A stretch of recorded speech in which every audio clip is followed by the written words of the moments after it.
Assalamualaikum warahmatullahi wabarakatuh. Hai guys, kembali lagi bersama saya Dimas Jadi Zahabi. Sekarang kita akan membahas materi mengenai konsep manajemen pendidikan tinggi.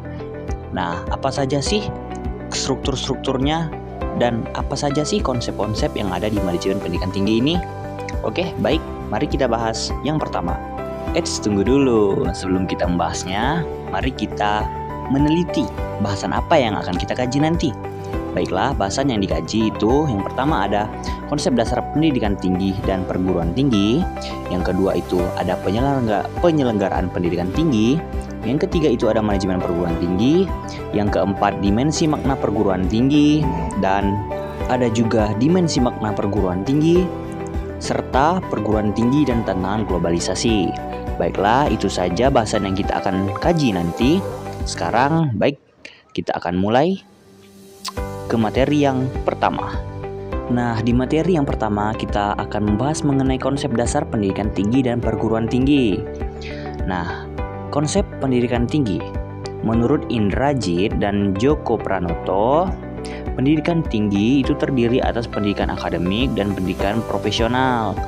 Nah, pendidikan akademik ini apa?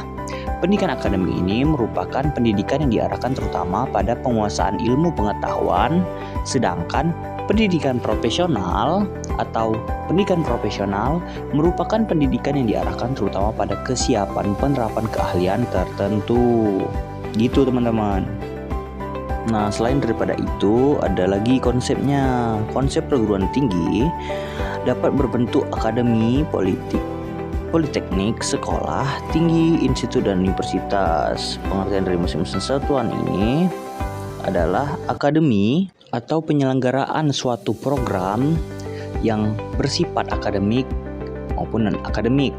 Tapi yang namanya akademi itu yang terutama itu akademik atau di sistem pengetahuan, yang pada khususnya itu pengetahuan umum.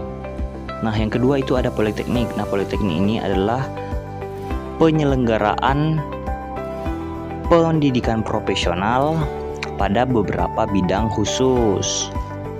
Salah satu contohnya itu politeknik kesehatan yang khusus menangani dalam bidang kesehatan. Nah, dan yang selanjutnya itu ada sekolah tinggi. Nah, sekolah tinggi ini adalah penyelenggaraan program pendidikan khusus maupun pendidikan umum dalam suatu lingkup yang sama seperti universitas maupun akademi.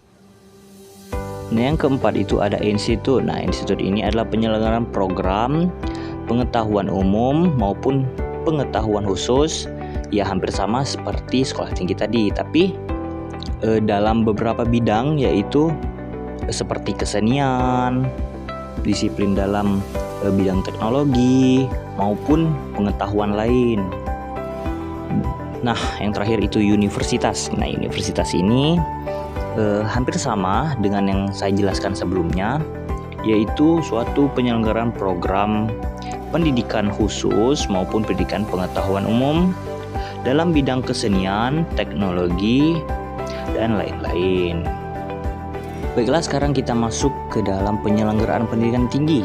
Nah, dalam PP atau Peraturan Pemerintah Nomor 60 Tahun 1998 tentang pendidikan tinggi mengatur bahwa penyelenggaraan perguruan tinggi yang dilakukan oleh masyarakat haruslah berbentuk yayasan atau badan yang bersifat sosial.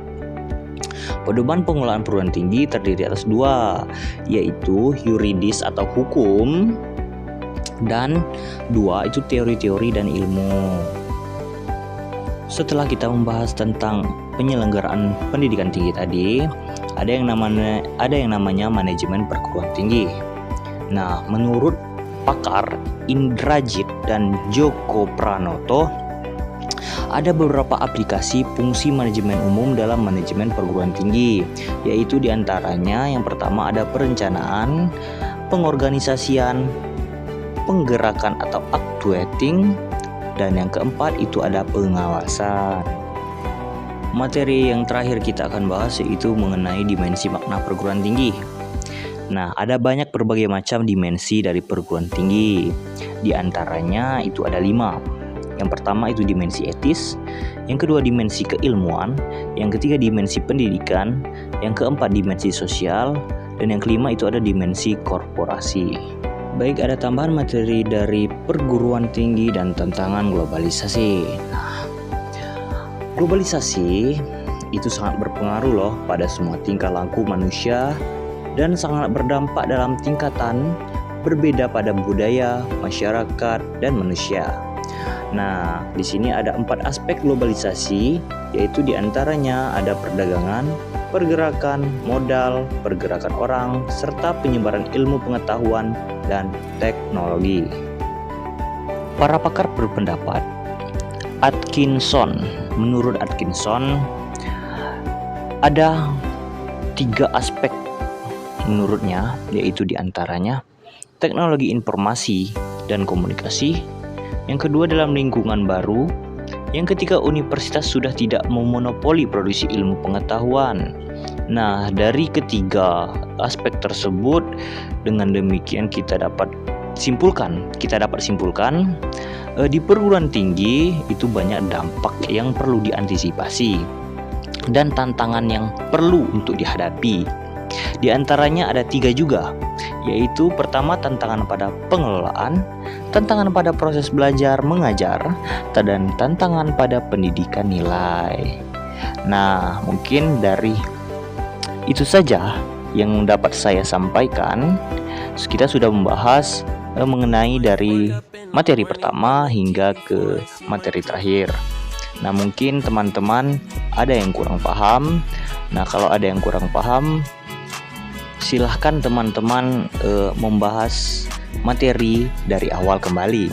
Nah, lebih dan kurangnya saya mohon maaf. Mungkin di lain waktu saya dapat sampaikan lagi materi-materi yang mungkin belum saya sampaikan kepada teman-teman. Baiklah, kalau begitu saya pamit undur diri. See you next time.